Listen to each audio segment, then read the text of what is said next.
and thank you for tuning in to Dark Side of the Kingdom, a video game podcast. My name is Dean.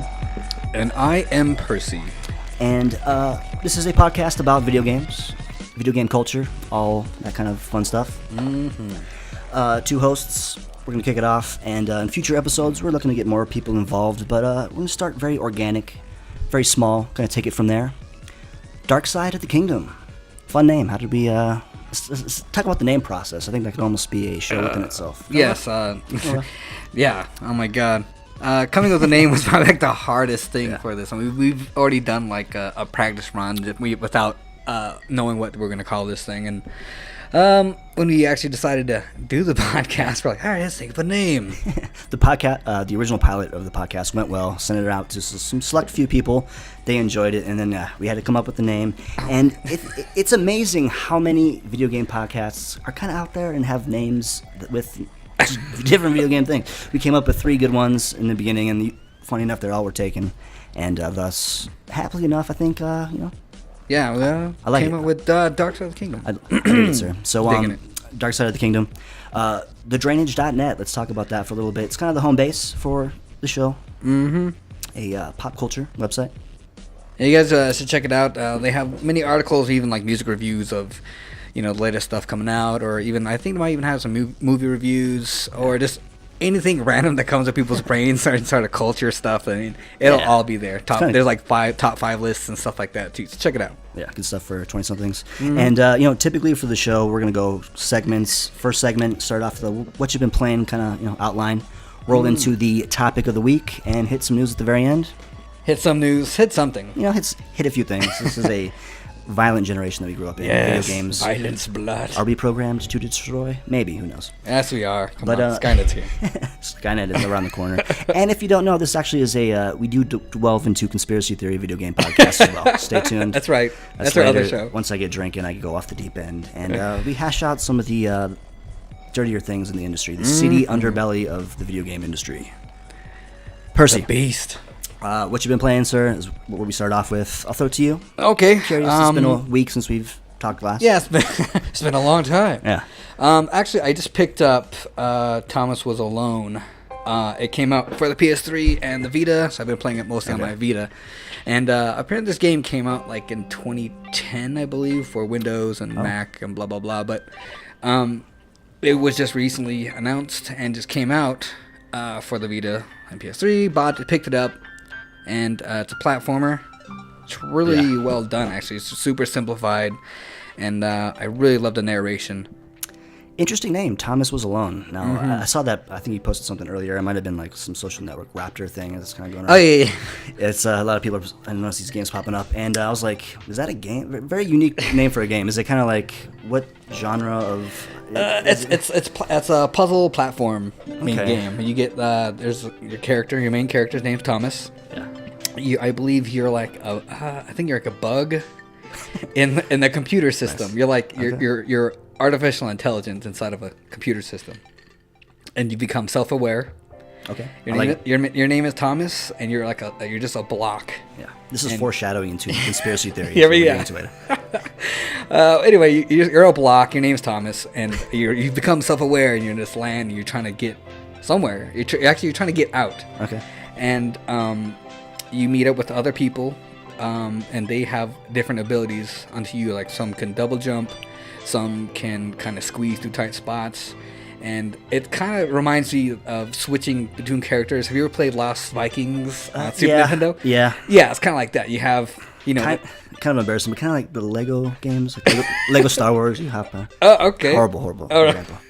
Continue on, please. Anyway, if anyone's played Lost Vikings on the Super Nintendo, it's kind of the same deal. You get like certain characters are on the screen at the same time, and you switch between characters to get to certain spots.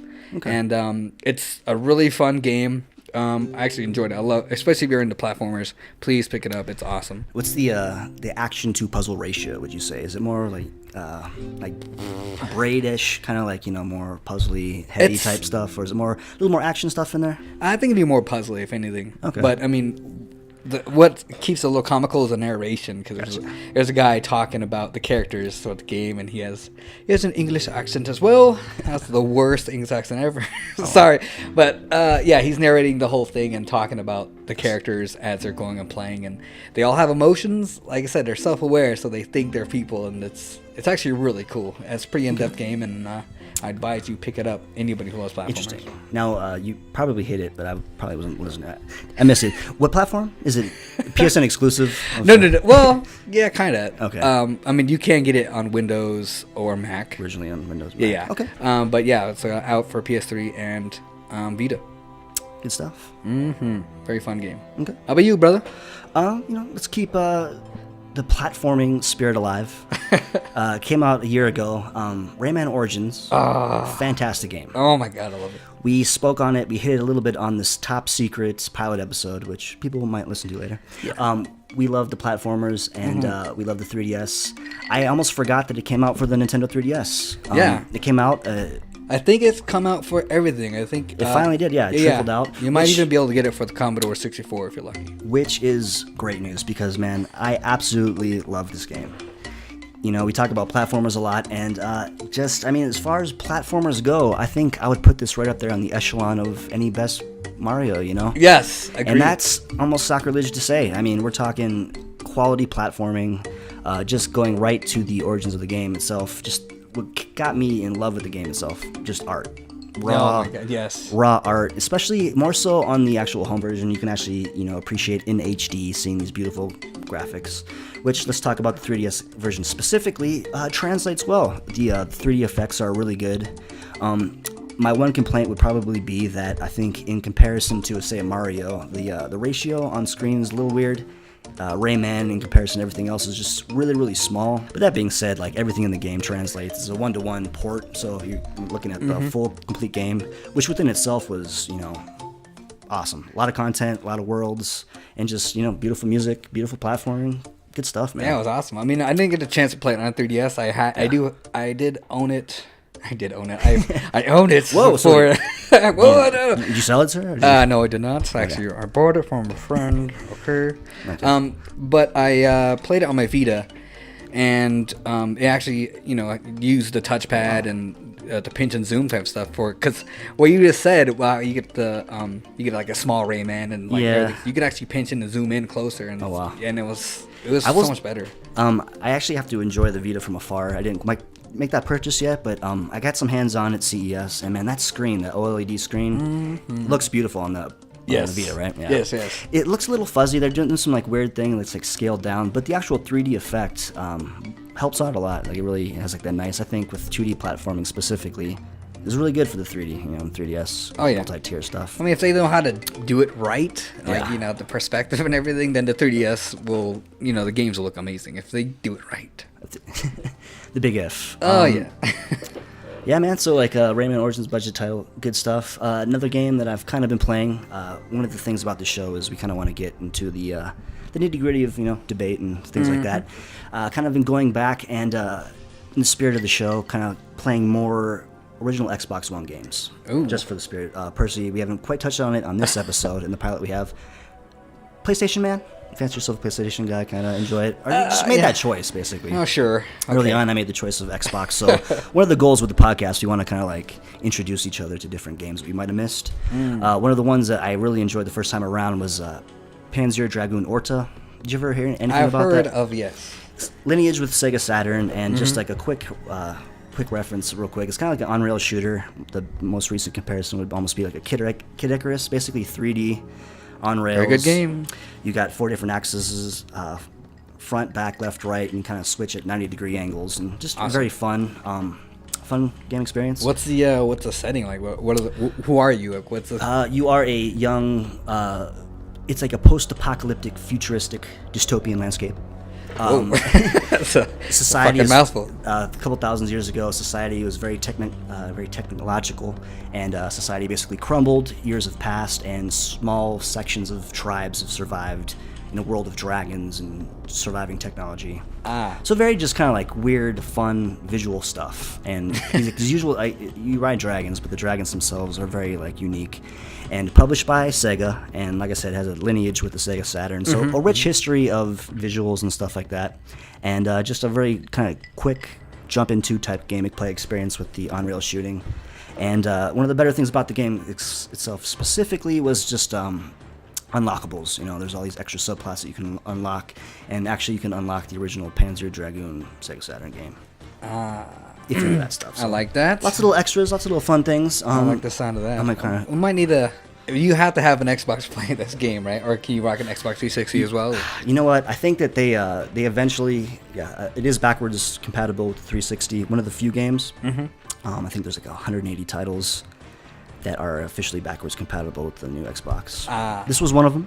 Yes. So you might be able to enjoy it. Actually, do you own a 360? No, I do not. Okay. So, yeah. you know, I might need to come over and play that sometime. I'll let you play That it. sounds interesting. So yeah. So pretty much, I mean, short and sweet this week. What you been playing? That sounds good. Nothing too decisive. So Nah, nothing too crazy. Oh, I just did pick up Tomb Raider, and I haven't tried it yet. I just finally got done downloading on the system, so I can't wait to play that. I've heard many good things from everybody. yeah, it's kind of right up there with I think like just BioShock Infinite as far as just visual storytelling, and just up there as far as in the minds of gamers. A lot of people are talking about both these games, and yeah, man, I'm really excited about Tomb Raider. Do you think they're gonna be going on for Looks more? good. I know it didn't sell too well. Well, it sold well, but not as Yeah. well as they were hoping. Interesting. It was like a grittier, more realistic take on Laura. Yeah. The She's trailer, just running around, flashing her. yeah, her polygonal pointing things. Did you enjoy the Her original Tomb lady Raider lumps. games? Did you? You know, I've never beaten one. I won't lie, but you know, Yeah. I've played them up to a point. Like I think I played part 2 the most. Okay, I did enjoy the first one a lot. I don't know if I beat it, but I got really, really far. You don't realize how horrible those controls were until you actually go back and try to play them again recently.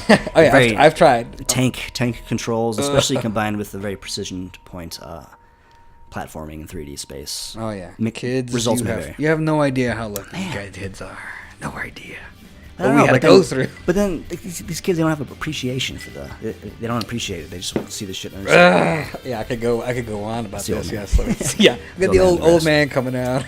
The old man coming out. Actually, it might come out again in the next segment as we reminisce on this past generation. So Perfect. catch you guys on the other side of this break with some good stuff to talk about. So Rock and roll.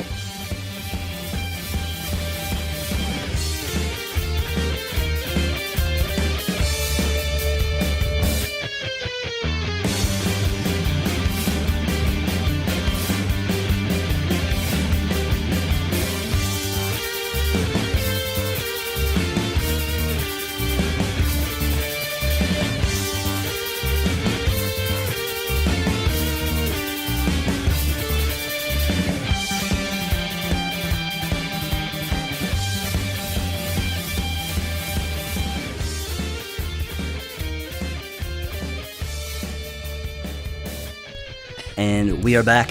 Thank you guys for tuning into Dark Side of the Kingdom. That was horrible. That's okay. 3 voice crack. Oh, I know. Let's just keep going with it. All right, so welcome back, Dark Side of the Kingdom.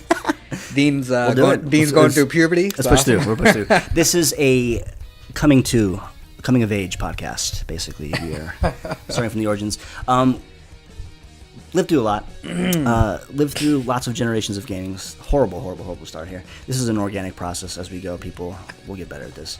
But yeah, man, let's talk about a generation of gaming which is about to pass us. As a gamer, we've lived through a lot of these, and a generation of gaming will die. Specifically, the Xbox 360, PlayStation 3, Wii, and DS. Die is a little bit harsh, but they are going off into the sunset, into the pasture, as a new generation of games come across. And we're going to talk about some of our favorite experiences. As we move into the next gen. Well, Dean, what let's go like games. Okay, what are maybe just name a couple of games or moments in games that like stuck out to you, like hardcore, like you'll always remember this. You know what? Let's kind of go back to the origin of the launch. I guess one of the first things I remember was the lull of the Xbox 360 launch titles in the beginning. It was kind of rough. they sold you on backwards compatibility. They sold you on Xbox Live downloadable titles. One of the first games I really lusted for was to see what Halo 3 was going to become. And it really kind of like hit me on some levels. It wasn't quite what it was supposed to be graphically. I think Gears of War already hit itself. But specifically just the scale and just kind of like what they brought new to the series, just with multiplayer. And when you take down the large Scarab tank, specifically just the first time that you climb, you work your way up and you just really destroy this thing and it just falls, and just the sense of scale and just epicness there. That was one of my first experiences. And awesome. Was there any any spoilers there? I mean, it is what it is. Halo. I mean, I'm not gonna like pretend Halo's just like great lore. Offending a lot of people, but story wise, nothing too specific there. It was kind of all right. That's what I say. You don't want to spoil anything for anybody. Yeah. Cortana in Array, Master Chief might meet his end. Might meet his maker, but enough time has passed. We've seen the sequel. Halo 4 is out. Master Chief's alive. Yeah. So. Boom. Done. Kind of weak, but yeah. That's all good. Let me say one. I mean, I'll go for maybe something more specific. I think a game and something from it that's really kind of stuck out of my head was probably maybe something from Red Dead Redemption. Did you ever play that game? I did actually. Awesome. Well, oh my God, great game. Yeah. Made by Rockstar. Yep. And I think the thing that hit me the most, I don't want to spoil anything, so spoiler alert. This game is like 3 billion years old. If you haven't played it, please go smack yourself. My God. Yeah.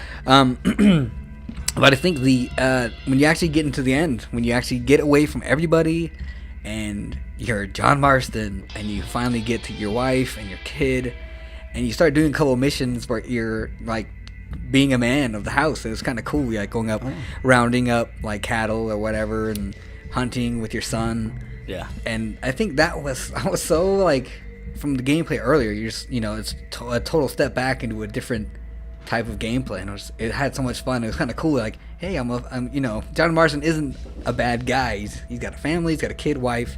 Yeah. And then the government comes, and they they annihilate the family. Blah blah blah. And pretty much, well, they don't annihilate the family. You have a shootout with them, and it's like one of the coolest scenes in the game. Either way, your son comes back, and you get revenge. I don't want to spoil too much for you, but okay. So the family did. Actually, I did not get to that point. I got to it late after a year, so it was out. So I'm sorry. Once the game was out, it's fine. Yeah, I was going to go back and play it anyway. Let's be real here. There's only so much time in the day. And to be honest, I probably would have forgot anyway. By the time we got there. It was a great game. You but dude, I got sidetracked in the DLC, the Undead. Oh yes, Nightmare. Awesome stuff. How far did you get on that? I got towards like the I don't even know, like the bottom third of the map, I guess. I want to say about 75% done. So you were in Mexico? Yeah. So I got kind of like pillaged a lot of zombies, purified a lot of towns, and just kind of got like lost in just killing zombies more so than actually kind of finishing the story. I love Rockstar's like their DLC is like they actually they put a lot of fucking time into it. And like it's really well done. I'm surprised. Almost like it, almost standalone type experiences. Lost in the Damned, Ballad of Gay Tony. Was there a third one? I think, or just the original two. I think it's just those two. Okay, might have been a trilogy, but that never. Who knows? Yeah, but Rockstar, generally speaking, awesome stuff. Yeah, I mean, like I said, they spend a lot of fucking time on their shit. So once you play it, that's money well spent. Yeah, because you're hours upon hours of exploring, finding new missions. Like the zombie thing was alternate universe. Yeah, I mean, just the whole like genre and just totally just different feel of the game. Because I think what happened was I got kind of sidetracked in Mexico, and that was kind of some people, got a little slow there, so I just got so sidetracked into the cool undead world. Is that what kind of player you are? Do you actually go straight line, or you kind of just fucking zigzag? That's the thing, though. Like with these open world games, I really like to. I'm kind of a linear based player. I like to kind of push through the story, but in some like a Red Dead Revolver or Redemption, I just get lost into the world. I just have more fun just getting sidetracked and just kind of, Fallout, another game like that.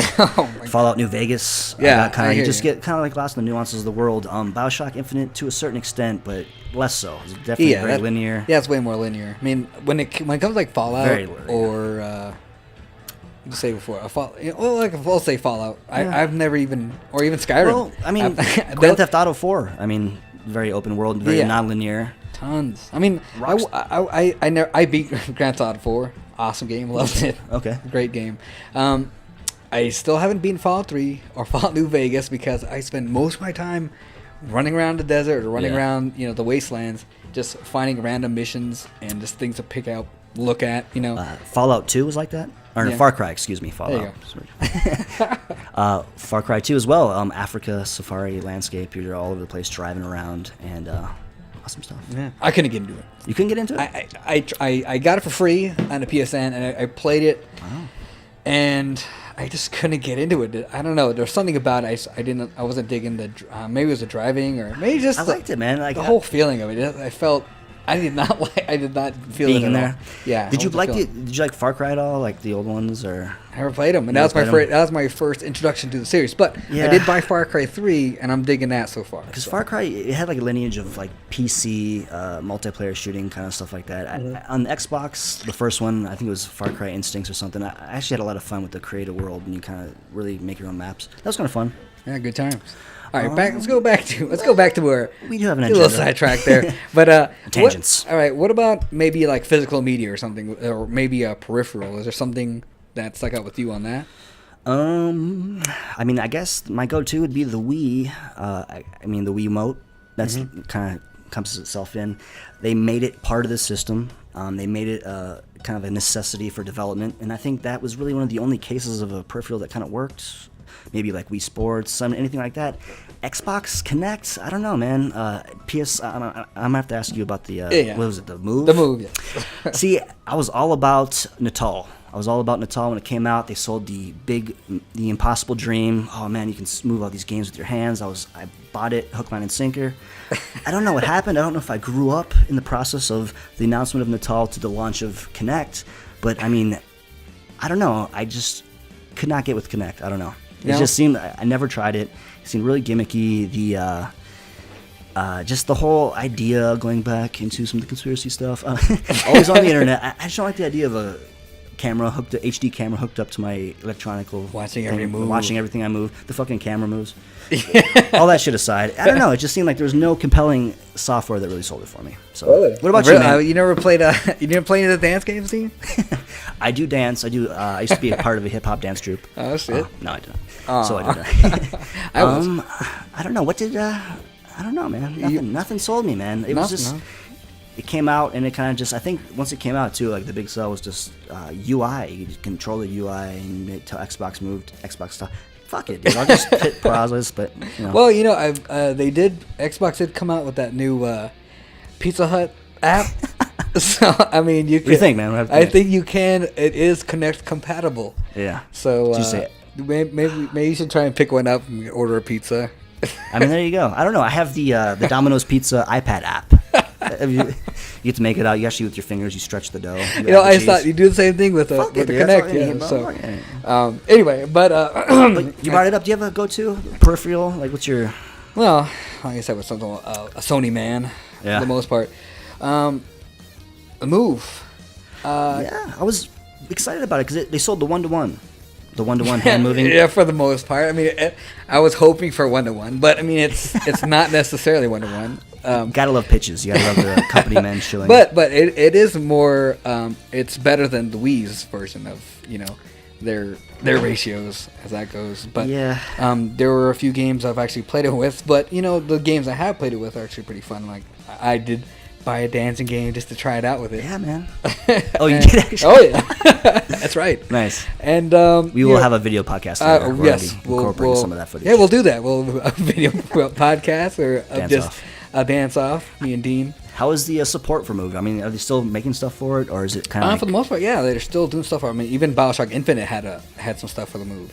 Okay. I didn't play it with the Move. I mean, honestly, if I do use a Move, it's for a dance game or maybe a shooter game, like House of Dead. Yeah.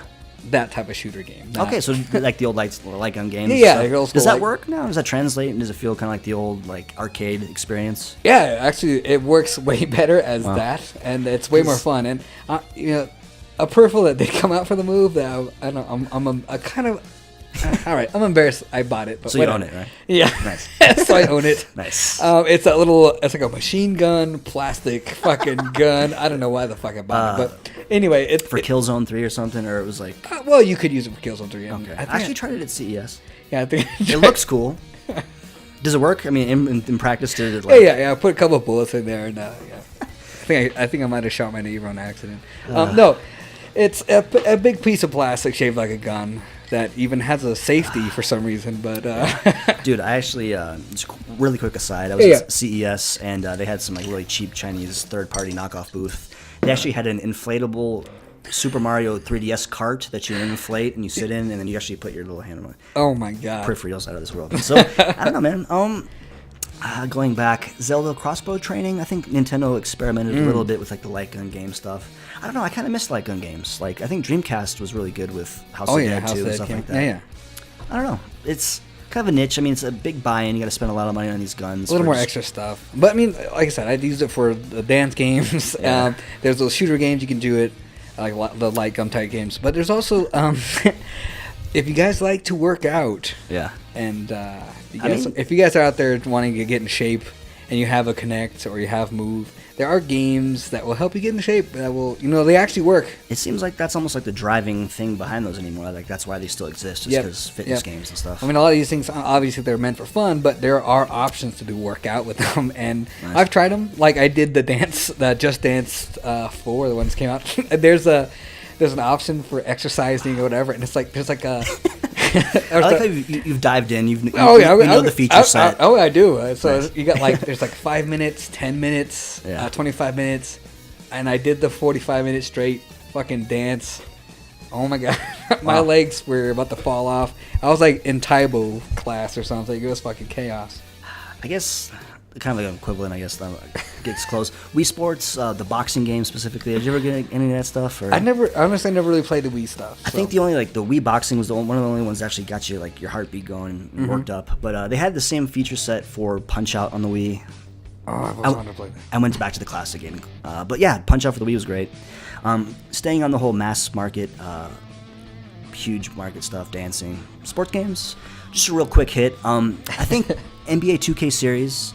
2K11 specifically, for my money, and 2K13 more so, probably one of the best RPG experiences of last generation.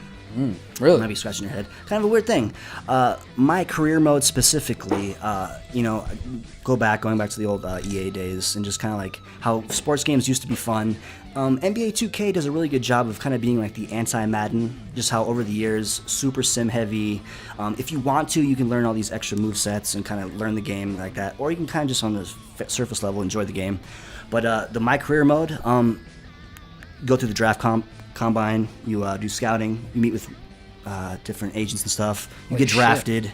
After each game, there's different, post-game wrap-ups. They're scouting in the game? They're scouting. You can actually, so there's before you even get drafted, you start as a rookie, and you do all these trial games. You meet. Oh, okay. I thought you were the scout guy. And you can. There's you can go that way too. You go creeping up in colleges. I'm like, hey, this guy's kind of cute. Let's get him on the team.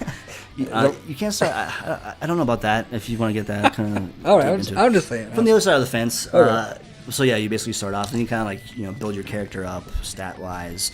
There's team drama. You can kind of get in fights with people on the team, request trades, stuff like that. Just a very, very, very fun experience, and then just great stuff. And then the My Career mode and kind of the Jordan stuff. Yeah, great stuff. Well, wow, it seems super in depth, hard. They kind of got I guess it's kind of intimidating once actually talking about it. But you start fresh, you go in and maybe a reason why a lot of people don't play them. But there are tons of people. I shouldn't say that because those sell a shitload. So I'm not going to say that. Sorry. Go on. I don't know. I'm sensing a little hate, bro. Is there lines being drawn? No. I mean, I know it isn't an intimidating jump in it because there is, like you said, there's you can kind of go from the other standpoint of a GM. You can play that route. Yeah, you can be a coach as a player or whatever. You can go you be a coach. Intense. No. Oh, okay. Well, thanks. Well, that's good. That's a no. Sorry. That's one thing you don't have to worry about. I think there is. We're. This is for 2K games. So sports. Or just really sports games in general. 2K sports games in general, I guess. Yeah. I mean, what do you think of Madden? I don't like Madden. Okay. I don't really play. I'm not a big football guy. It's kind of sacrilege. More of an NBA dude. But I did growing up. I did like the earlier Maddens. Mad 94. Mad 94, 95. I think it was like the NFL Game Day on PlayStation, I think. Oh, yeah, that's right. Like I yeah, said Game before, like, those games, the playbooks were simpler. It was just kind of like less of a jump in. Now, especially Madden specifically, the playbook memorization, the bros, the play, and just playing against these people. Nothing to do with it, basically. I enjoy my 2K. Honestly, I used to be, I'm not hardcore fucking football sports game player at all, but I used to play Madden frequently, and honestly, I even picked up the last 2K NFL game, and I still own it. And honestly, I think I love going back to that and playing it because it's so much more fun than playing Madden for some reason. Was that the one where they did they didn't have the license, but they had all the Hall of Famers? No. They had it was a licensed game. Okay. And it was the last one before they they lost it to bought that shit. Why can't I think? Because they have the license, or now they got a stranglehold on all. Madden's got fucking competition in video games is good. Mm-hmm. So man, handheld. Did you do any handheld gaming last generation from the peripheral? Were you talking like DS or something like that, or no? Yeah. If people listen to the Origin show, they're like, "What the fuck is this kid talking about?" But new listeners, this is a new show. There you go. They don't know. So you did not own the DS. No, I don't own DS. I mean, now I'm in the current generation, I guess. Okay. I got a 3DS, but sorry. I will say that the DS specifically has an amazing library of video games, RPGs, original published Nintendo games. So I think with the 3DS, you should definitely go back and check out a lot of titles.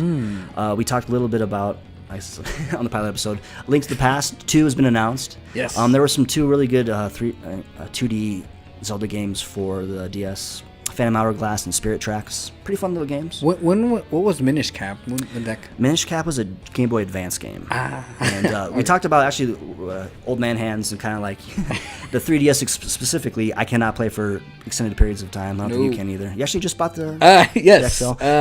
My hands were hurting when playing very extensively on the 3DS, and I couldn't play a long play. Like after maybe 2 hours, my hands start cramping up. So I indulged. You indulged, you went in. And yes. Before I ask you about that too much,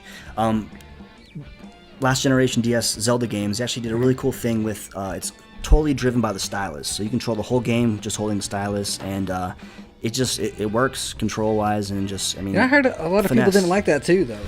I don't know. You dug it? You alright with it? It was okay with it, yeah. I mean, especially for the handheld platform itself. I thought it was good. It does a little bit of hand holding, but I guess we'll touch XL later. I think so. What else you got, man? As for current gen stuff, the gen that is dying.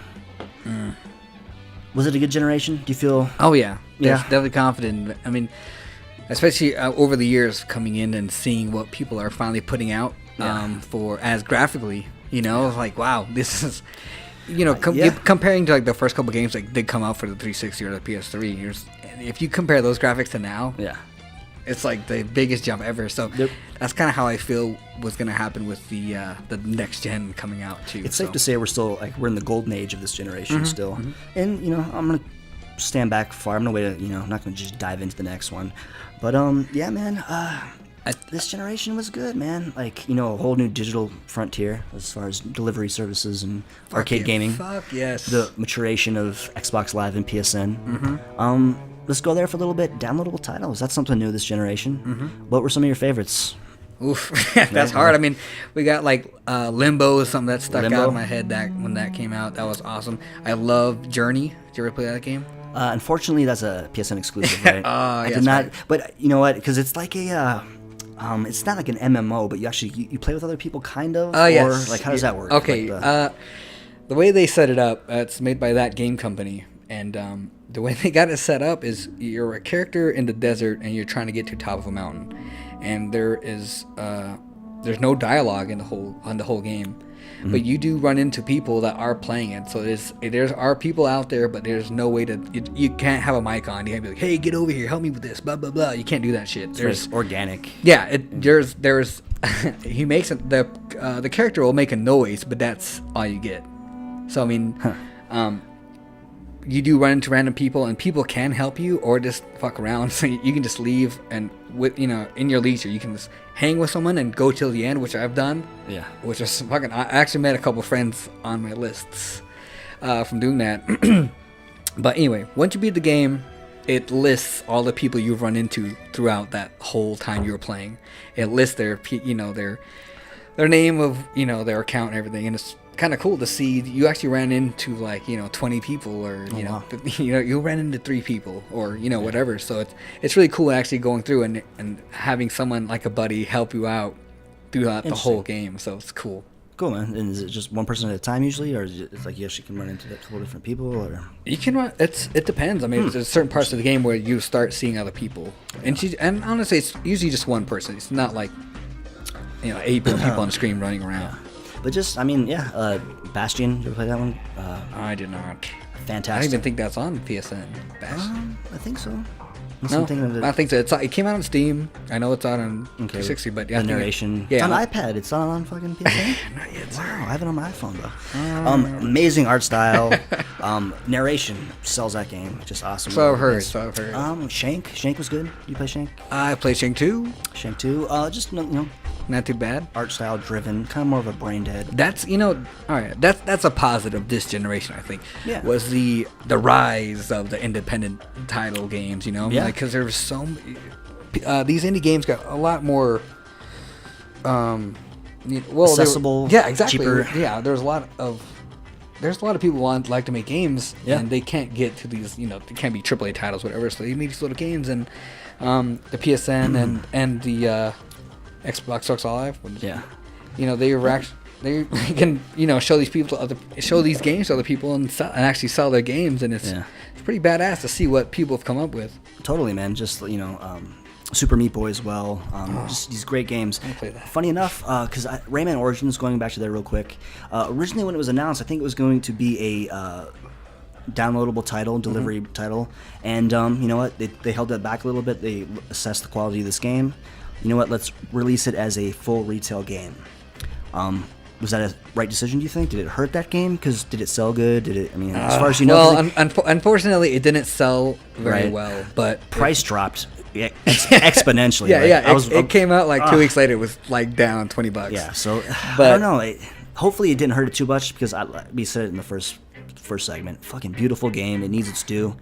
Guys, please do us a favor. Go buy Rayman, because it is really. And it's a good platform. I went out and I bought it, and I really I felt good about buying it. You reward quality stuff. Yeah, you could probably find it out for like $5 and $10 somewhere. So I advise picking it up, because it's really good. It's a good play. Yeah. Okay. So. But sorry, back to the independent stuff. Yeah.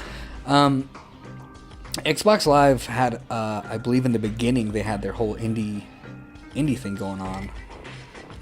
They still do technically. You're talking about like the tier below Xbox Live? I guess. I don't know. It's like, but you basically. Let's say Xbox Live had a huge impact on the indie game community. In the beginning. I see what you're saying. And as of late, not so much. They've put a lot of things on. I've heard a lot of indie games kind of complaining now, but Microsoft is like, we want to be changing this, want to change that, and blah, blah, blah. And they're now, Sony, let's go back to them. They're doing a different approach to these guys, and they're doing, they're like welcoming them with open arms, and saying, come, we'll help you out with this and that. Yeah. You should come make games, you release your games through us. And so a lot of games are coming out, and they're coming out for PlayStation 3 and the Vita, and they're doing this thing called cross-play, or cross-buy, I should say. So, like I said, I just bought Thomas Was Alone for the PS3, but it also comes on my Vita as well, so I can go back and forth. Executable, you play it on the PS3. Yeah. You play it on the... And what's cool about it is I can play it and play it on my Vita, save it, and it'll save to a cloud. Go over to my PS3 and start off where it was, where I was done. So that's a pretty cool thing going on. So I got to give it up to Sony for doing a lot of that for these indie people. Okay, so I sound so proud about that. I'm very proud of that. I do know that one of the earlier restrictions on Xbox Live specifically, they had this artificial benchmark of like the size of the game. I think at the very beginning it was like a 50 megabyte, and then I don't know, maybe a year or so, 2-3 years ago, they finally got rid of it.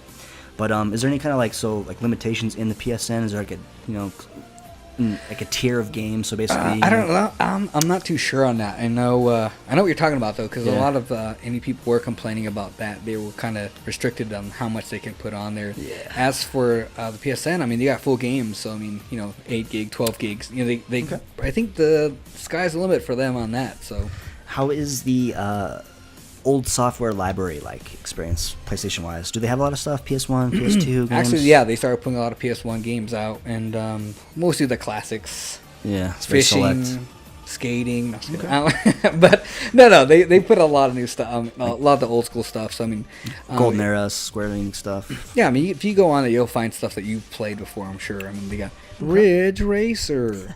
They got a bunch. They got a bunch of shit out there, and. Actually bought a couple things too, so and they also have PS2 games out. You can check out digitally as well. So they even went another one imported, so you can buy Japanese games. Oh wow! And they're not translated, so good fucking luck. Nice, bro. So good stuff, man. How about you? What's up with the Xbox? Have they got old school games on there?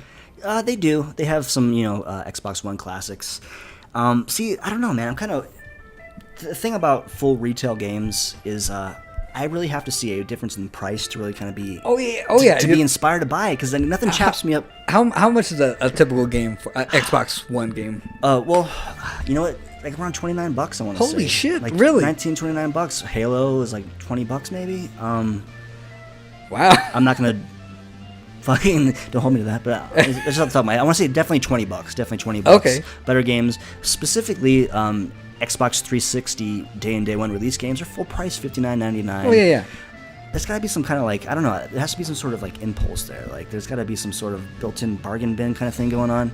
Because I don't know, I have no interest in buying these full price games for $20, $60 when obviously you're not spending money on packaging, delivery, all this other stuff. Yeah, I hear you on that. But it seems like just recently in the last month or so, I've finally seen just drastically slashed priced games. I think I bought DC versus Mortal Kombat. You bought that? I bought that recently on Xbox Live for I want to play that. $4 or $5. It was $5 downloadable full retail game on Xbox Live. So it's they had they're doing more of these special sales, which is kind of good to get that going, because I mean, they got there's a lot of good sales going on with PlayStation 2 with a lot of stuff like that. Yeah. And the whole reason is, I believe, the reason there's a lot of shit's going on is because obviously they're getting ready for the next generation. Yeah. And what are they going to do with all these games? Because we have to clear out our inventory. Exactly. Digital ones and zeros. Listen to this. Rumors are, for the most part, a lot of these new consoles coming out are going to be backwards compatible. Yeah. They are not. So, exactly. So, why not just sell these games cheap, make a little bit of profit before, we launch these, the new shit coming out. Yeah. So I think that's where they're going with that. That's kind of why a lot of these games are going pretty cheap now. Yeah. Digitally, I should say. Yeah. But, I mean... They should be, though, man. I mean, there's no, should there be a built-in price differential, you think, from a boxed retail version in Walmart and, say, a day one release of the digital copy? There should be, right? No. Well, come on, man! You don't think there should be? Well, at least $10, maybe. I mean, cause I don't know if it'd be $10, but it should be more. I think you're losing the tangible quality. You're losing the resellability down the line. You don't own it. Potentially, we don't even know if it's backwards compatible. So if I buy all these games on Xbox 360 Live, can I play them on Durango Live? Is that going to translate? 720, whatever the hell it's going to be. Or PS4? No, did they address that PlayStation? Because I know that we did. Their backwards compatibility library. How's that going to work? I don't think so. I don't think it's going to be backwards compatible. Even the downloadable title PSN titles? I think it's still up in the air on that. But there is... Okay, they purchased, what was it, Gaikai, I think, last year or 2 years? Or something like that. Gaikai, whatever, a couple years ago. But since they have that service, it is possible that they'll be able to, I think, stream PS3 games or PS2 games if they want to do it, which I think they should. And I think what could do is just you stick in your game and it'll read it's a PS3 game and it'll stream over the cloud. Because there's so many. I'm gonna bite my tongue and wait till I see some solid announcements, but it can be very decisive very soon on these things. Uh-huh. I don't know. Do you think you should have access to that stuff? Such as your PSN library, say all your Journey, when you buy Journey on PlayStation 3. Mm-hmm. Should you be able to play that on PlayStation 4? I would like to, but I mean, are you gonna throw your 360 away? No. Well, there you go. Some people will. Some people might. I still have a PS1. Some people might. PS2. Some people will. I have a Nintendo. Super Nintendo. Look, honestly, it probably doesn't really matter. I mean, people were up in arms in the beginning of 360 and PS3 with like, limited backwards compatibility. And even, in fact, PS3 just stopped altogether. Yeah, they're just like, fuck it. So, yeah, exactly. They were like, fuck it. And people were like, for a little bit. And now they're like, yeah, fuck it, whatever. Who cares? I got a lot of my old shit. It just sucks because, like, there's, like, once the old systems die, like the old Xbox, because I have an Xbox One still, and it's on its last leg, man. Like, the fucking thing doesn't even eject anymore. I got to use, like, a pin to, like, loosen it up. So it's like there's artificial lifespans on this stuff. Holy shit, you do have it. I do. That thing looks heavy. Xbox. You can actually knock somebody out with that. Oh, goddamn. It's a safety device. Cool. We've been kind of milking this dry. Should we hit one thing? Anything? Grind your gears this last generation? What's one thing that you'd like to see addressed moving forward? Oof. You know what? How about you take that question? Give me a second to think. Okay. I don't know. Backwards compatibility is a pie in the sky hope dream kind of thing. I don't know. Maybe just the price of games. I don't know. Too high for you, huh? A little bit, maybe. Just for the mass and stuff. Maybe a slightly lower buy-in, a little bit more back-end options with some DLC stuff. Just a different model, maybe. Getting into DLC mode. A little bit. I don't know. Okay, well, think of it like this, too. Back, like, the 64 days and, even before then, possibly, I mean, games are way more expensive than they were now. Like, we're talking, like, $80 a game, possibly. Yeah. So, I mean, I think, what was that? Mario 64 was that much or something? I think Donkey Kong 64, too, specifically. It was just, like, those carts. Like, $1 billion fucking dollars. You had to fucking take 2 jobs, mow a couple more lawns. But, back in the day, kids, we had to pay a shitload more money for the games. So when it comes to that, I mean, obviously, it's a different economy back then, too.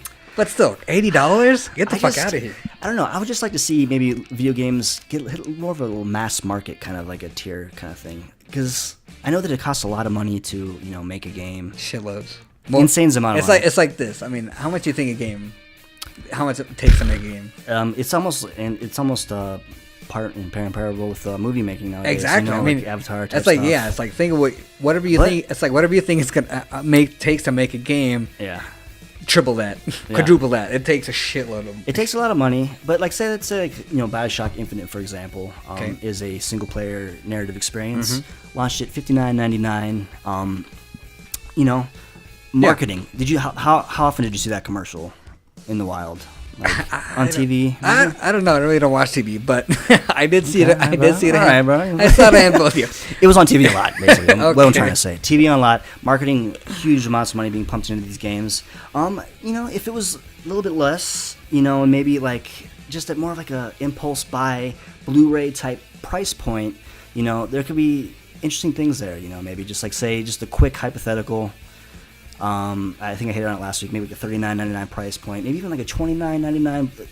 Perfect world. You see, brand new game, $29.99, right next to the Blu-ray, $5 more than a Blu-ray. Okay. Impulse buy. I would say it would at least sell double. Well, I think if they were going to do that, they're definitely going to have some DLC going on. Absolutely. Day one DLC. To a certain extent. I think they will. They'll have to because they, like I said, if they put out for that much, they're going to. Raw numbers, like just raw numbers, anticipation. Obviously not for every title, but let's just say like a BioShock Infinite. It's like that. Maybe we can even get to more of like like the episodic gaming was kind of a thing that kind of died off. Just shorter gameplay experiences. Well, let's not say died off. I mean, there are games that are bringing it back. Telltale. Yeah. Telltale. Walking Dead. It's just different. Did you play that? Walking Dead is the absolute exception to the rule. But like it seemed like a lot like Half-Life episodic died. A lot of these other we're still waiting for Half-Life episode 3. I'm very sad. I still want some fucking episode 3 news. Like what's happening? Are we getting episode 3 or are we getting Half-Life 3? I think we're getting Half-Life 3. Right? Just different things. I mean, just like maybe like 5-6 hour. Basically, what I'm getting at is we can live in a world where say Call of Duty franchise could launch a new narrative experience, 5 to 8 hours, just for like maybe like 19. Just I don't know. This is a little pontification. These are hope dreams, sir. The things that we would like to see happen. Just basically mass market, just more numbers, more people playing, more people buying the product, and just. Well, see, that's the thing. Is hard though. What's hard about that is okay. You got your Call of Duty people. Okay, they'll fucking do anything to play this goddamn game. Fucking $120 extra limited edition. So people, they spend a lot of money and put a lot of money into that game, and they know that people are going to buy it. You got these independent people or people playing who want to experiment and put out a game that, it might not sell well, but just on the whim of, hey, we want to do an experimental game. Let's try this. I mean, who knows if anyone's going to buy it? And unfortunately, usually those are like the best fucking games, and no one buys them. Yeah. It's sad. It sucks. See, but like, what more? Yeah, it absolutely sucks. I mean, that's what kind of like.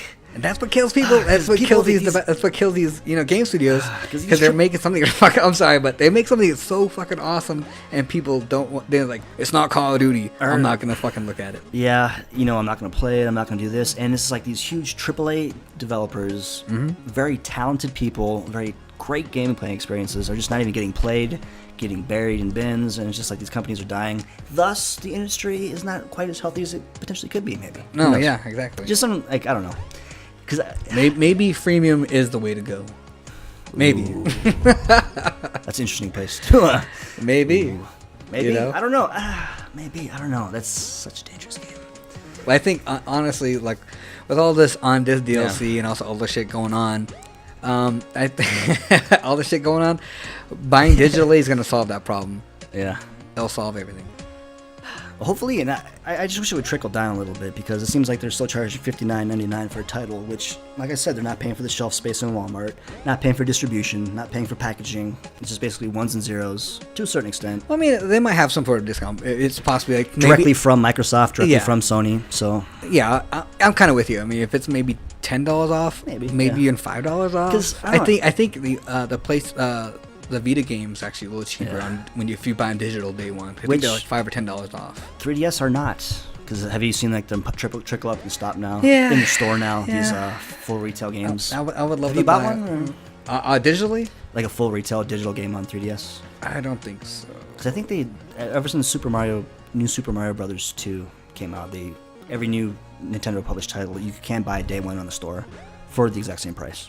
No, I did not. I was thinking about buying Monster Hunter that just came out, or Fire Emblem. Fire Emblem demo, fantastic. Yeah? Did you play the demo? No. I have it. Yeah. I have it downloaded. Those games, I just did the Monster Hunter. That was my first time playing Monster Hunter. It was interesting. That's a very decisive title, Monster Hunter. It ties into a little bit because it is big less. In Japan. Less. Yeah, it's huge in Japan, but not so much. If they could get that same fan base here in America, wow. From what Capcom would be so happy. Yeah, I guess because like one of the big deals is just like the dense population of Japan and just how people play is just so different to America, and just like online games, it's like a totally different beast. So it's interesting because I think even like Street Pass specifically in Japan, another thing that is a whole other world out there for that kind of stuff. Oh yeah. So cool, man. I think we're close. We've beaten this pretty much dry. This topic. Is there anything else you can think of? It's grinding my gears. This generation. Generation review. I feel pretty good. Okay. All right, people. If you guys have any things that are grinding your gears about this generation, or anything that you liked, I don't want to fucking take that. Jesus. Anything that's kind of made you a little angry this generation with the system, or maybe even the game in general, or anything that stuck out. Yeah. Please, you should comment or find us on thedrainage.net. Find us on iTunes. Find our Facebook page. We will have a some kind of social media, either Facebook page or Twitter. We don't find us somewhere. We'll post it up. Don't worry. We'll be out there. So give us. We'll talk back as much as we can. Yep. And so cool. So I guess that will do it for this segment. I guess. Cool. Generation interview and destruction. There we go. We'll come up with something next, and we'll see you then.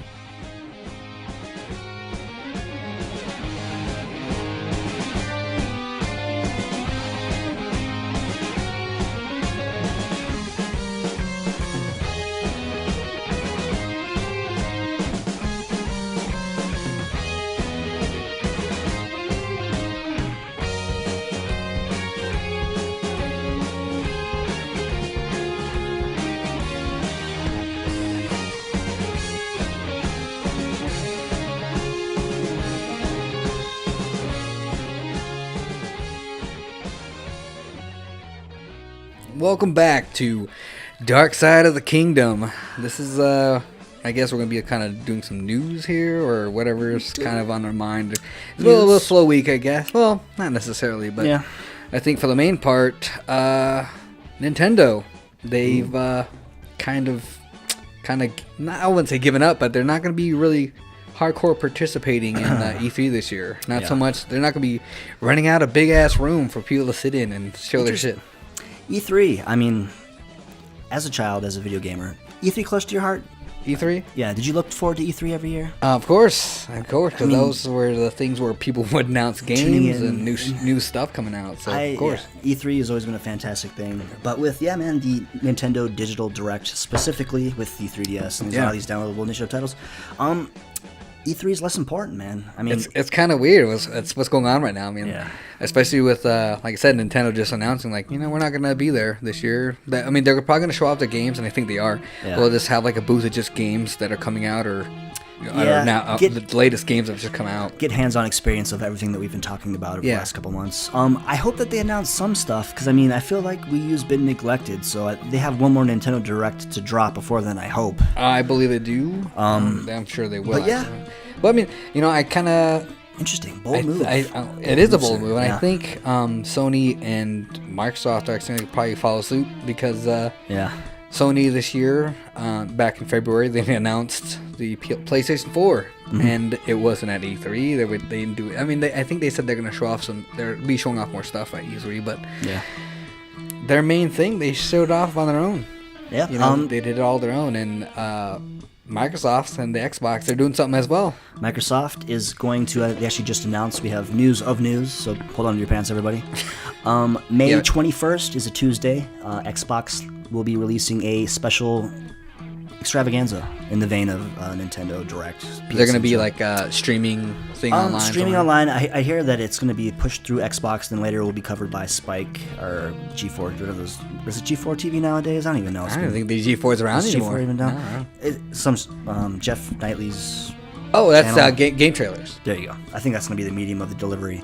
So interesting to see. I don't know, because rumors have gone, and years ago we've heard about E3 just kind of like eventually it will go away. It just kind of turned into almost more of just for the public than so for the developers. It just seems like public got in, they stormed it, a lot of people got hands-on, and the reason why E3 was there is so media can get on it, get their hands-on and preview these games. It was really tough for them, so in the industry it seemed like E3 as time went on was kind of like, not really a thing anymore, it seems like people really didn't like it. Well, I think as of late it's kind of being that way, but like I said before, E3 was the thing. That's where you would announce games and new things coming out.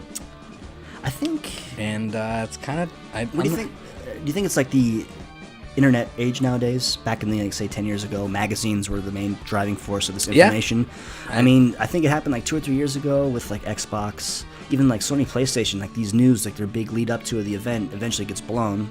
Yeah, they spend all this money on this huge press conference, millions of dollars, and people know this stuff already, and it's not even, they know it's like misrepresented, and the whole vision, there's no control of their message. Mm-hmm. So this is an answer to that. So I think with Nintendo just doing that up front, it's like, we're not going to do it anymore. I think, like I said, everyone's going to follow suit with them, and just they'll tag along and do the same. It kind of sucks, man. I don't know about you, but I was the type of person that would watch the streaming press conferences. I am too. At the very the big three, especially. Sorry, boss. I don't know. It's kind of sad to see go away. I don't know. Penny Arcade Expo. Do you think that's taken up some of the slack? PAX, yeah. Yeah, because there's PAX East. PAX has gotten really big over the years, and surprising. I was surprised on how big it's gotten, and people are actually starting to announce games there now. So it's starting to be a big thing. So. I would love to go there one day. Yeah, one day. There's a PAX East and there's a PAX West, I assume. Yeah. I think PAX is in Seattle. And is there a big one? Is there one you got to go to? East, West? I think PAX, the original, in Seattle, I think is the main one to go to, and then they got PAX East. I think that's not too far. New York somewhere. Yeah, Seattle's pretty close. Yeah, not too bad. Not too bad. We'll trip away. So, yeah, man, the generation is upon us. Exciting times. Exciting time to start a podcast. PS4. Wii U, technically next gen, maybe, and the next Xbox. Well, let's get back to the E3 thing, though. Do you think E3 is going to be around for much longer? I don't don't know, man. It seems like, just as far as mindshare, Penny Arcade Expo has stolen a lot of just the excitement away from E3. The announcement of totally agree. Nintendo breaking away, the announcement of Microsoft doing their own show, the announcement of PlayStation doing their show a couple months ago. I think the smoke signal is in the air, unfortunately. Yeah, I think 2K Games, speaking of, this jumped on board, and I don't think they're going to E3 as well. Wow. It's kind of sad. I mean, I don't know. It was nice having a time of year, or just like that morning. It felt like Christmas almost for a gamer. Right. You know, you'd tune in, you'd watch your press conferences, you'd have your fanboy debates with your friends, compare features, and fun hilarity would ensue. I mean, there's a bunch of these shows that I probably think are still going to be going on. You got GDC, obviously, that's always going to be going on. Yeah. We got Tokyo Game Show, TGS. Kind of hard to get to that one. What's the one? What's the German one? I can't remember the name of it for some reason, but you got one set off in Germany as well. And DOS games. I don't know. I don't think I've heard of one in Germany. I could go for 2 ways. Oh yeah. All right. Anyway, DOS games. Jesus Christ. Scat games. Scat. No. Fuck. This is a PG. This is not a PG. No, show. it's not. Fuck no. Fuck no. E3. I don't know. It sucks because I remember for a while we are from Vegas-based podcast. There was some rumors of it eventually getting out here. Kind of Vegas is very expo heavy city. Oh my god, yes. I don't know what else to say, Fun man. place I mean, to be. yeah. But it sounds like they're definitely going to still, they make these announcements. Even Xbox said, we're going to make the announcements on the 21st. However, extended hands-on gameplay and details will be at E3. So it sounds like that's going to be the hub for a lot of the hands-on experience. I think that's what's going to happen. I think, because, Jesus Christ. Could you think of how much it costs to rent, a big old auditorium and, shit like that for... They'd probably be saving a lot of money, and just announce it on their own, stream it their own services, and whatever service they got, To very mixed results too, because it seems like the big three would definitely do it right. They'd spend a lot of money, but I don't know if you ever watched any of the third-party one-off press conferences. Back specifically, I think there was this one instance where they had Jamie Kennedy. Did you see that? Like he did the Activision-hosted thing. It's just people know about it. That clip itself is being passed around. It's just, embarrassing. Artificial, painful. It's like these corporate shilled environments of just people showing, maybe it's good. Get the fuck out of here. We don't need that stuff, Yeah, I honestly, I'm not too sad about it. I've never been in E3 anyway. And but it's not dead yet. Yeah, I shouldn't say it's not dead yet. It's but close. As for these companies announcing their games and whatever they're having, stuff, future projects and stuff. I think I kind of like them just going straight to us. There's no middleman. It's just boom. Yeah. Here, you guys, this is what we're doing. It's kind of a surprise too. There's no anticipated date. It's like, oh yeah, we're gonna talk about some shit in 2 weeks from now. Usually it's like that. Well, for the most part, Sony let theirs ride for a while. Like, we got an announcement coming. Yeah. What could it be? Everyone's like, it's PS4, it's PS4. So it's not like they didn't know. But are you talking hyperbole with Sony? Really? We're waiting the VD next generation to start until we say so. Vita XL. Yeah. Yeah. Interesting stuff. Honestly, I didn't catch the PS4. Were there any megatons dropped? I don't know. I didn't hear any bullet points from that conference. A lot of gameplay teasers, right? Yeah, kind of for the most part. Honestly, just showing, I guess, maybe an introduction to the system and what the companies are gonna be able to play with. Yeah, a little more PC based, a little user friendly for these guys. Yeah, than the sell process. Friendly. Wii U showed their cards. Some next Xbox rumors are that obviously new system, more powerful graphics given, new Kinect, more powerful Kinects, built-in included. We'll see. I hear forced Kinect. I don't like that. Yeah, I don't know. Always online. Always online is another. Hopefully a very devastating and not true rumor being spread. I hope. I hope not, man. I don't know. I don't like that idea. I think that hopefully there's some miscommunication there with some of the features that, in order to get some of the full experience of the entertainment capabilities, you might need to be online all the time. I hope that's a little bit more opposed to like saying that I need to be online to boot up a game, because Well, a lot of people are saying that. Well, it is. I mean, because especially They're with fucking people liars, who bro. don't have Dude. access to internet, maybe mean, 56K style. I don't want to pretend like we're in ivory towers, but middle America, 56K. Yeah. Not to be an asshole, but Dead a lot spots. of these people, might not be able to afford the internet, so at least play the console. I'm gonna go with Old school access. style. I'm saying that there's not as much access All right. opposed to people being able to afford. Thank you. Catch stones, bro. I didn't throw stones. But yeah, that may be a problem. But I also heard that they were saying that you might just need internet. I don't know. I don't just, like it. Just I don't like it, dude. You know what? I was really I'm trying to reason with them, and I'm not even Yeah. an Xbox fan per se. Yeah. But there's a lot of rumors that I've heard or read, I should say, were saying they just need internet to boot up the game just so they know that it's. Yeah, I know. One interesting thing I did see though, I think there was a quote about the CEO of GameStop, J. Paul Rain something.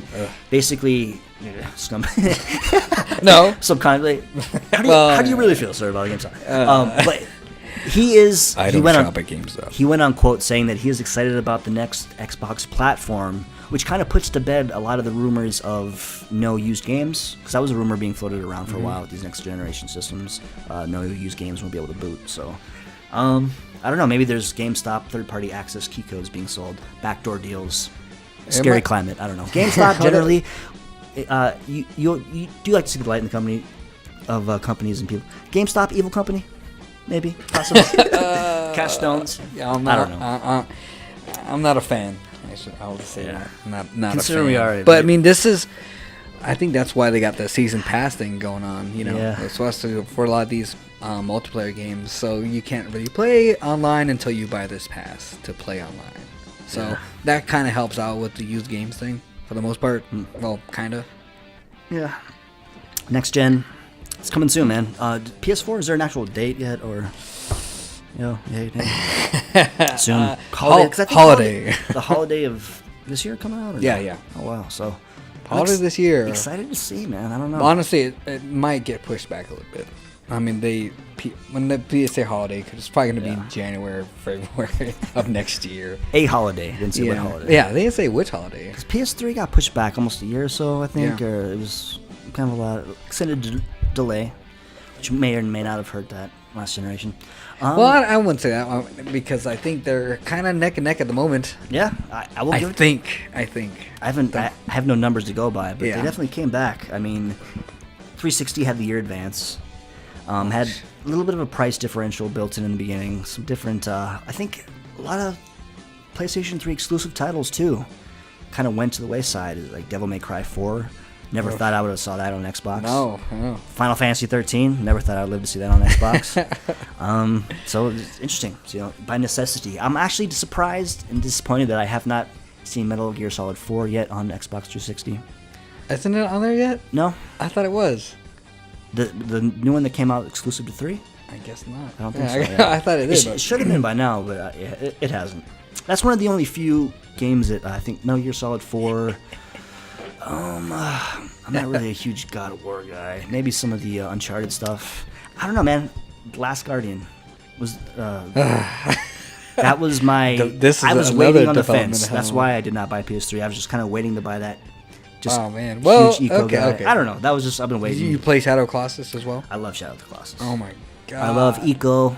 I'm a huge kind of like a environmental kind of guy, just soaking in the idea of eco. The idea of Shadow of the Colossus. If you guys have not played any of these games, please go out. There's if you have a PS3, there's they got HD remaster versions of Eco and Shadow Colossus. It's a pack, and so both games are one. I advise getting it, and if you have 3D TV, holy shit, the HD remake. Yeah, playing Shadow Colossus in 3D, holy shit, that's some sweet action. Because I think the one thing though, the PS2 had some frame rate issues with Shadow of the Colossus. Obviously, they were fixed. fucking pushing it. Nice, obviously fixed in the HD collection. Yeah. Well, for the most part. Oh, for the most part. I'm sure they. Well, they just. I don't know what's going on, man. Is that game still getting made? What's going on with The Last Guardian? That shit should have came out fucking years ago. I know. But you know what? The thing with Shadow Colossus, that was supposed to come out on PS1. Really? Yeah. And even before Eco developed that? Yeah. And I think all those games were supposed to come out on PS1. They got pushed back and pushed back to PS2. So I think that's kind of what's going on here. That obviously we've seen stuff. We've seen footage and trailers. And of that big bird cat thing. Yeah. I mean, it looked awesome. And you got this little kid with tattoos. The world looks, you just want to live in that world because it looks so cool. I'm going to ask you, does the creature die? Huh? The creature's going to die, right? The little boy's going to be there alone on the cliff. The creature will. Yeah, I know. That's what's going to happen. Relationship is being built. And or the hopefully not. I don't know. Or the boy might die. Yeah. And then the creature will be sad. There you go. Put on its head twist. The worst thing is I think the saddest thing is this game's not going to be made. That's probably going to be the saddest thing. No, I think it's still in development. Actually, the creator of the or I think it's the creator of the game and everything. He was working with Sony and he left. Yeah. He left the company, but on his website he did update it as of recently, in the last couple months, I should say. But they said they were still working on it, and it is coming. It's coming. It is coming out. It's gonna be on PS4, and it's probably gonna look amazing. So I'm not gonna buy one until it comes out. So Sony, make your move, man. No. Actually, I usually kind of go in towards the end of a life cycle because let's be real here. Games are expensive. You buy in, you make a choice. True. Dean just bought a Game Boy Brick mode. Game Boy Brick, man. Yeah, old school. Tetris, great. It's gonna look awesome. Those green colors. Kirby Pinball, sick. Super Mario Land 2, fantastic. The brick. No. Why do you go in the end of the cycle? I am a human. I only have so much money. Are you? I am. Oh, okay. I thought I was talking to a snake over here. I try my best to hold that stuff in. But I don't know, man. We are what we are. I went 360. I felt like the PS3 wasn't a different enough experience to where I felt like I should go Wii. I went 360 Wii, and I think that's the choice you make. You either go peace. It's in the other room. I'm looking around for the Wii. Like, bro, I don't see no fucking Wii. The fuck is it? You're lying, bro. Wii, great stuff. So I naturally you either choose PS3 Wii or Xbox 360 Wii, just because it's such a different experience. Mm-hmm. But I'm excited to go back and kind of like Condor, come in, pick off the remaining dying skeletal of games on PlayStation 3. So you're a fucking vulture, is what you're saying. I'm gonna buy them new. I'm gonna buy packaged games. That might be the greatest hits version, but bro, come on, man. What do you want from me, Sony? You should have dropped some red label. They should have played ball. Should have played ball years ago. Interesting enough, though, one of the rumors for the next Xbox, they did pick up Blu-ray allegedly. I don't know. What do you think? I don't know. I say Sony's gonna have some deep pockets. Yeah, they're gonna be paying for it if they get it. Because I don't know. What is PS3? You got like Final Fantasy 13 on one disc. It's like we got everything on one. Every game on Xbox 360 has a couple discs that's released on PS3. Yeah. Is on one disc. Peggle has like 3 discs. It doesn't make any sense. So yeah, I don't know. Dark Side of the Kingdom. Yes, it's a very dark kingdom. Mm-hmm. Dangerous game. We didn't get too much into the conspiracy talk as much as I like to. We probably don't have to. Yeah, we really don't have to at all. We're not gonna do that. But yeah, man. Episode 1, we're getting kind of close. Yeah, to the end. What else we got? News. Kind of slow week. Yeah, a little slow week. So, honestly, maybe just go. Maybe you guys can tell us what. Whoring mode? Yeah. Yes. Whoring mode? This is horror mode. Horror mode, where we talk about us. Let me put on my fishnets. Hold on a second. Dude, I've been wearing my fishnets the whole fucking time. Oh, fuck. We are Dark Side of the Kingdom. TheDrainage.net is a place where you can find us. Mm-hmm. iTunes, you can find us there. We haven't decided which social networks we're going to evade, but we'll let you know soon. Yeah. I can almost guarantee it'll be Twitter, Facebook, yes, Google Plus, Friendster, MySpace. We're gonna be getting a GeoCities webpage here in a little bit. Yeah. Dark Side of the Podcast at AOL.net.com. Yes, it's a free 25-hour disc of free internet time. Yeah, it's be awesome. But yeah, if you guys find us on iTunes, be sure to check out the iTunes feed. You will find the very top secret Origins episode. Yes, listen to it. Enjoy it. It's horrible, but in a good way. Actually, Good it's not. stuff. It's not bad. It's pretty good stuff. We so. wax philosophical. We get to the nitty gritty of some things, and basically, it will hold you out till the next time that we meet you guys next week. Yes. Tuesdays is the release day of the show. We're trying to shoot for every Tuesday for the most part, and we'll kind of just go from there, really. Yeah. Interaction's good. Let us know what you think of the show. Please We are an organic podcast, so we will give us some likes on iTunes, please. We both, we are art students, so we are very aware of the critique. Let us know what you think. Don't worry. Please, just kill us with whatever. It doesn't matter. Depending on the severity of the critique, you might get a response back. So, yeah. If you're lucky. Dark side of the podcast. Dark side of the kingdom. There you go. My name is Dean. And I am Percy. I'm Dean. Where can people find you? You could find me at Dean Pizzo, at Dean Pizzo on Twitter. There you go. That'll work. DeanPizzo.com is my hub, I guess, for personal things. Perfect. I might edit that out. What can I don't know if I need that. If you guys are really bored, you can find me on at the one pariah, THE1 PARIAH, and that goes for pretty much any other social media. So if you're looking for me and you just type that in, I'll probably be there. Is it Adult Friend Finder too? The one pariah, of course. I'm on Deep Pizzo. Find us on there. Thank you guys for tuning in. Catch you guys very soon. Thank you.